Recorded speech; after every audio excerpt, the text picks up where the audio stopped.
and her film It Ain't Pretty. This is a film about women who surf the cold waters of San Francisco's Ocean Beach.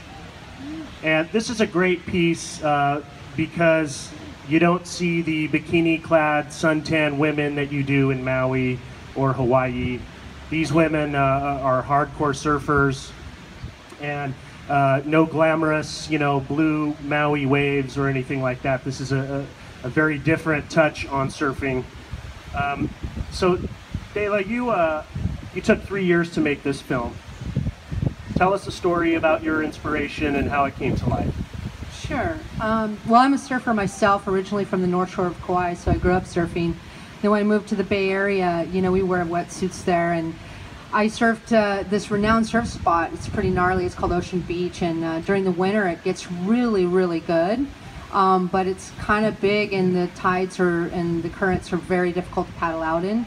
So I saw very few women out there, and the ones that I saw were just like ripping, and I was like, wow, I love watching surf films. I watch surf films all the time, and I was like, there's no films about these women that surf, this spot. I wonder why. They're wearing wetsuits, they train, it's kind of heavy out there when it gets really big.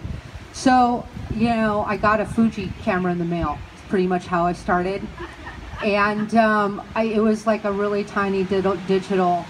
And so I went around interviewing women, asking if I could film them surfing. And I would stand next to these guys on the beach with these 600mm lenses.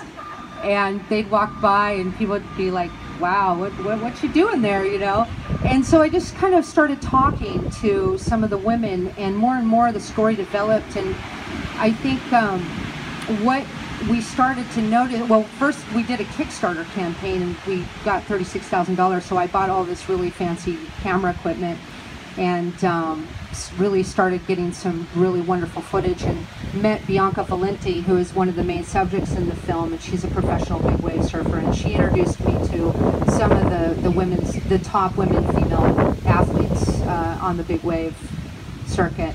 And we filmed them, but she also has her little crew at Ocean Beach. So there's these little vignettes of different communities, and really what started to happen is that this movement started to happen in the women's surf culture. And we all kind of had the same conversation, which was, we look at Surfer Magazine, we watch women surfing, and it's beautiful and unique.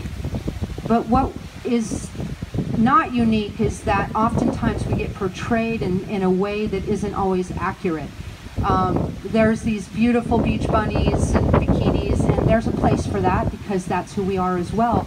But we were missing from the picture wetsuits and training and breath holding, 4-minute breath holding, and being out in 30-foot waves, and that was kind of missing. And we were like, well, let's make this film and take it to the next level. So that's pretty much my goal. I wanted to make something that was transformative and something different and unique, because as a surfer, I'm committed to portraying us in an accurate light. And it really transcends just surfing, and it goes to empowering women, and that's really what I'm up to, is making something that empowers everybody, men and women, really. And oftentimes those women that can surf those large waves get compared to men, and what we're committed to is, let's stop comparing apples to oranges and just have women surf their own heats in these big wave contests, and men surf their own. So, it's so interesting because just in the last month, the WSL, the World Surfing League, created 2 to 3 events on the Men's Big Wave World Tour that will offer women's contest, which is it's like history, and it's quite incredible. And these women in the film, Keala Kennelly, Andrea Mahler, Paige Alms, those girls are Maui girls. And those girls helped to pave the road, and and also in the film we talk about the history, and that's important. Is really the narrative oftentimes is inaccurate about who we are in the history of women surfing, and so I wanted to put that in the film as well and tell our story. Very good. What kind of challenges did you run into financially or with equipment or anything like that? Everything above. financial, challenging weather, localism, everything you can kind of think of that's in our surfing culture I ran into. But that's what's so great about this film, is that it transits, it tells you, like, okay, yeah, there's going to be naysayers, and you're going to have Mother Nature coming at you, and all these people telling you, no, stop. But you got to just keep going if you believe in something, and stay passionate, and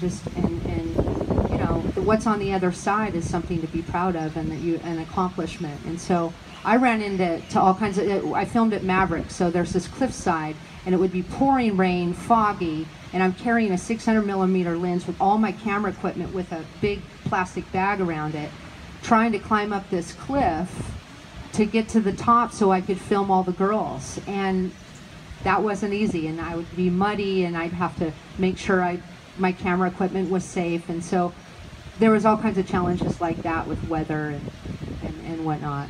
Well, it's such a great story, and it's a great movement for women in surfing. And thank you for the piece. It's really motivating. Thank you. Thank you.